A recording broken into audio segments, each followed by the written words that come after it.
2024 წლის 26 ოქტომბრის საპარლამენტო არჩევნებიდან ზუსტად 1 წლის თავზე პოლიტიკური ბოიკოტი დაასრულეს და საკანონმდებლო ორგანოში კუთვნილი 12 მანდატით შევიდნენ პარტია გახარია საქართველოსთვის დეპუტატები.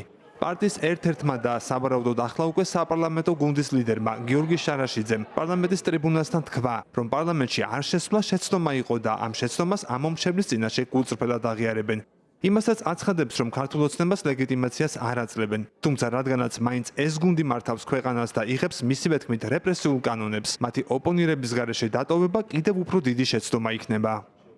აქ პარლამენტში ამ ტრიბუნიდან ვაღიარებთ, რომ რა თქმა უნდა, პარლამენტის ბოიკოტი იყო შეცდომა და ჩვენი პოლიტიკური ძალა არის ის ძალა, რომელსაც შეცდომის აღიარების პრობლემა არასდროს ჰქონია. ჩვენთვის პარლამენტში შემოსვლა პირველ რიგში ემსახურება ქართველი ხალხის ხმის და განსხვავებული აზრის დაბრუნებას საქართველოს პარლამენტში, რომელიც არ ეკუთვნის არავის, არც ოცნებას და არც სხვა რომელიმე პარტიას, არამედ ეკუთვნის მხოლოდ ქართველ ხალხს, ნიშნავს აი ამ ორი რადიკალური ძალის, რასაც ქვია ოცნება, ნაციონალური მოძრაობა და ნაციონალური მოძრაობის ქვეშ მყოფი პარტიები, ამ ორი რადიკალური ძალის მიერ შექმნილი დაპირისპირების და რადიკალიზაციის სპირალიდან ქვეყნის გამოყვანის მცდელობას და რა თქმა უნდა ნიშნავს ძალიან მწვავე პრინციპულ, მაგრამ ამავე დროს გონიერ, ზომიერ და თანმიმდევრულ პოლიტიკას ოცნების წინააღმდეგ.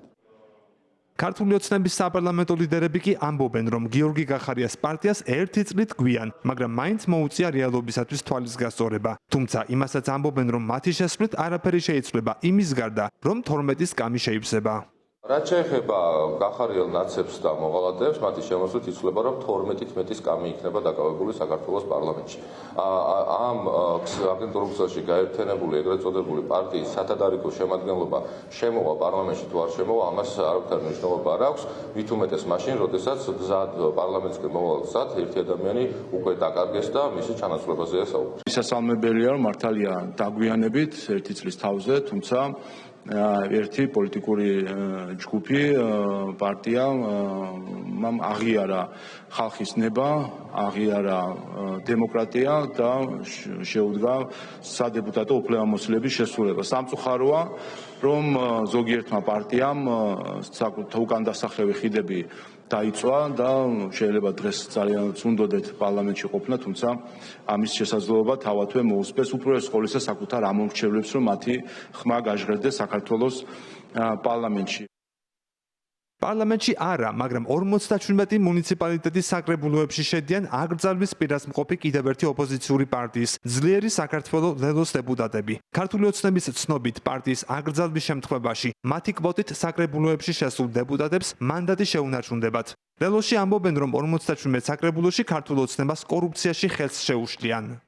57 მუნიციპალიტეტში ლელო ძლიერი საქართველო იქნება სწორედ ის პოლიტიკური ძალა და პარტია, რომელიც გააგრძელებს რეგიონალურ დონეზე მოქალაქეების ინტერესების დაცვას, მათთან ერთად მუშაობას რუსული რეჟიმის წინააღმდეგ ყველა ტიპის ბრძოლის წარმოებას. ჩვენ ვაპირებთ, რომ თითოეულ საკრებულოში ბრძოლა გავუმართოთ ქართულ ოცნებას კორუფციის წინააღმდეგ, კორუფციულ ხელისუფლებას და ჩვენ ვაპირებთ იმას, რომ მათ შორის ცენტრალური ოფისიდან და შტაბიდან ლიდერები განაწილდნენ მთელი საქართველოს მასშტაბით და ივანიშვილის რუსულ რეჟიმს მივაყენოთ დარტყმა ყველგან, მათ შორის იქ, სადაც ის არ ელოდება.